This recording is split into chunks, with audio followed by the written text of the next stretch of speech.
Program akselerasi dan langkah strategis swasembada beras di Indonesia telah dicanangkan Kementerian Pertanian. Amran Sulaiman yang pernah menjabat Menteri Pertanian pada periode 2014 hingga 2019 menyebut sudah 4 kali swasembada beras dilakukan dan ini tidak sulit. Setelah dilantik, Andi Amran Sulaiman menyempatkan pulang kampung halaman di Sulawesi Selatan dan disambut para sahabat dan juga sejumlah pengurus IKA Unhas.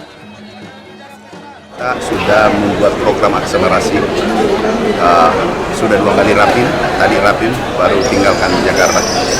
Kita sudah melakukan langkah-langkah strategis untuk melakukan akselerasi mengembalikan posisi swasembada beras Indonesia. Hal ini tidak sulit karena selama pemerintahan Bapak Presiden Republik Indonesia itu sudah 4 kali swasembada. Jadi ini adalah sesuatu yang tidak sulit. Dulu yang melakukan swasembada adalah semua pegawai kementerian yang ada saat ini.